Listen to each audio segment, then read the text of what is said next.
Every Christmas and Easter, I have to hear from the atheists and non-believers how those holidays are not Christian, but actually pagan.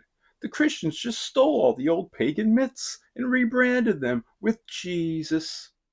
I will explain in a future video the full history of each of those holidays and why they are actually Christian in origin. But for now, I bring them up only to say that we, as Christians, often hear how Christianity actually came from the pagans. The point of today's video turns that argument on its head, because as far as I can tell, it's just the opposite.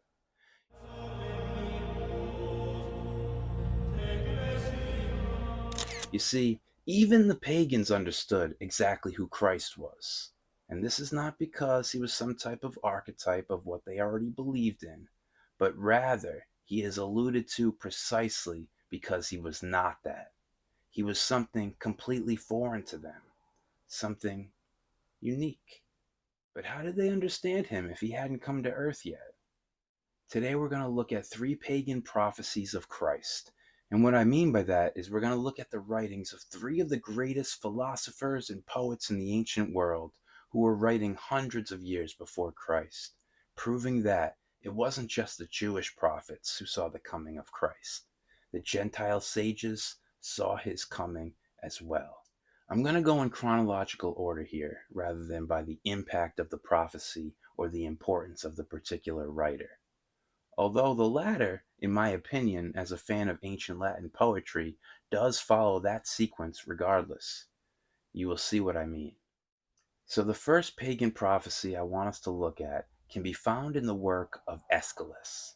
Aeschylus was a Greek poet and playwright.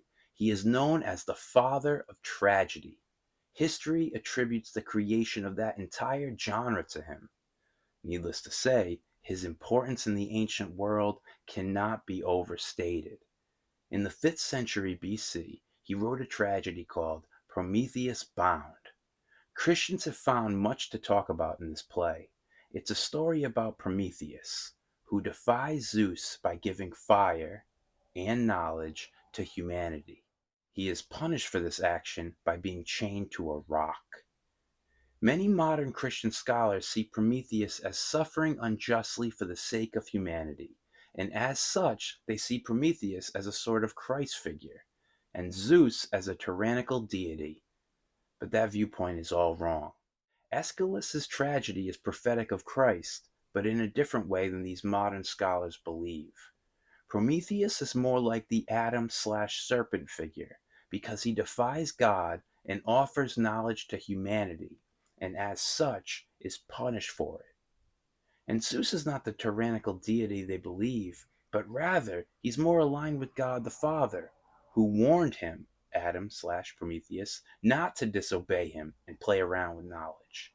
And then when he does disobey, God the Father/Zeus has no other choice but to punish him accordingly.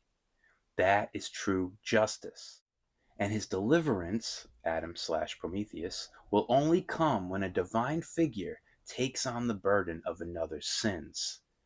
And not just any divine figure. God himself has to take on this burden. The most prophetic line in Aeschylus' tragedy is, "Not till a god appears to accept upon his head thy pangs, and free thee from thy woes." This idea of vicarious suffering, especially vicarious suffering taken on by God himself, is the very foundation of Christianity. It is in this way Aeschylus is prophesying Christ. It is true that themes of divine suffering, cosmic injustice, and a hero that restores order were common among the pagans. But the idea of vicarious atonement, however, was not. And this understanding makes it clear that not only is Christianity unique and not derived from pagan beliefs, but moreover, the great Gentile sages were so in tune with the divine and the supernatural that they could sense the coming of Christ. Early Christian apologists like Justin Martyr, Clement of Alexandria, and Origen believed that the pagans had glimpses of divine truth, what they called logos spermatikos, or seed-bearing reason. The next pagan prophecy of Christ I want us to look at is from Plato. In the Republic, a character describes the fate of the perfectly just man. The just man will have to endure the lash, the rack, chains, his eyes burn out, and at last, after suffering every evil, shall be impaled or crucified. This is such a clear prophecy of Christ that it makes you think for a moment that you're reading Isaiah 53 or something. I mean, say what you will, no one can deny the obvious resemblance this description of Plato has to the fate of Christ. What is even more interesting was the punishment of crucifixion was not a widespread practice at the time of Plato. It was popularized over a century later by the Romans. The Greek form of this punishment that Plato was likely referring to was not common at all, which makes this passage that much more powerful and prophetic. Finally, the third and final pagan prophecy I want us to look at today comes from arguably the greatest poet in the ancient world, Virgil. Although I'm partial to Ovid myself, Virgil lived during the time of Augustus Caesar, the time period into which Jesus was born. Jesus died during the time of Tiberius Caesar. By that time, Virgil had been dead for a little over a decade. It was 40 years before Jesus' birth that Virgil wrote the passage that Christians cite the most. It is found in Virgil's fourth Eclogue. It speaks of a golden age being ushered in by the birth of a divine child. Now the Virgin returns. The reign of Saturn returns. Now a new generation descends from heaven on high. Constantine is the one that skeptics and non-believers cite the most for reinterpreting pagan things in a new Christian light. And true to form, he saw the Virgin in Virgil's passage here as representing Mary, and the child as representing Jesus.